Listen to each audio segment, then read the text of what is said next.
When HIKI NŌ launched in February of 2011, I was a 7th grader at Waiʻanae Intermediate school under media teacher Luann Higuchi. When I think back to Crystal Cebedo as a 7th grader, I just remember her being very quiet and unsure of herself, but very eager to learn. So she picked up really quickly. We were telling this story about a teacher at Waiʻanae High School who was struggling with a really rare condition called trichotillomania, which is a disease that causes you to pull out your hair as an adverse reaction to stress.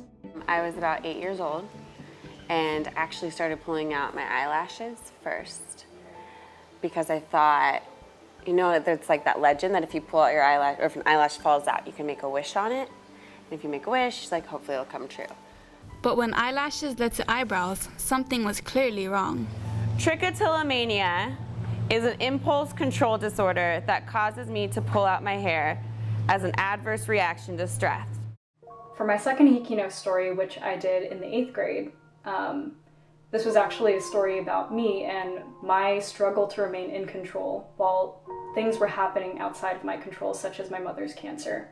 And this story was really personal to me, obviously because I was in it, and also because these were things I had never really talked about with anybody before. 13-year-old Crystal Cebedo has a list for everything. And I still have to learn rifles. Ready? For a media producer and color guard captain with a 4.0 GPA, And 4. everything must be neat, organized, and in control. Move. 1. Oh, wrong one. Go back to center, I'm sorry. Hey, I'm freaking Crystal Cebedo. Nothing's gonna go wrong for me. While many teenagers worry about who their next date will be, Crystal worries about who will remember to buy food for her family. However, there are some things lists can't control. My greatest concern is, when I don't know how many more years I have. I have a stage 4 cancer. She's never gonna see me in a graduation cap. She's never gonna see me walk across the stage. I don't even care what high school it is anymore.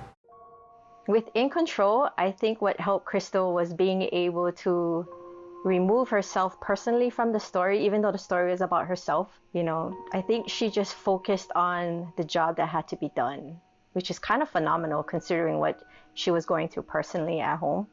It was a really weird mix of feelings of just kind of sadness at, telling a story about such a strange time in my life and having to be super vulnerable as like a 13-year-old in front of the camera, but also just feeling incredibly, incredibly proud because I really felt like I had a grasp on storytelling, and I knew exactly how I wanted to shoot the story once I had kind of gotten into the groove of it.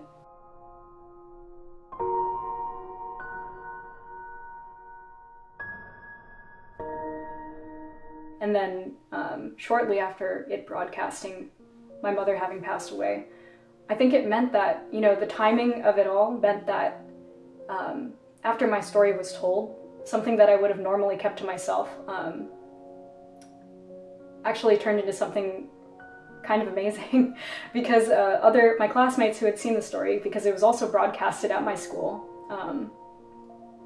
and other people who had reached out to me via letters who had seen the story on HIKI NŌ.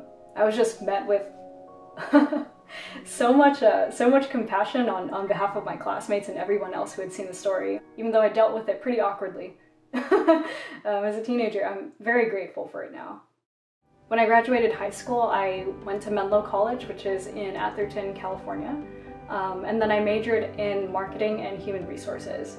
I just graduated this past May in the middle of the coronavirus pandemic, and now I actually started a photography business, which is something I never thought that I would do. I think the biggest reason why I decided to start a photography business was kind of the freedom that it gave me, and it reminds me a lot of the creative freedom that I had back in high school, actually, to just have the space to create and tell something with your own voice.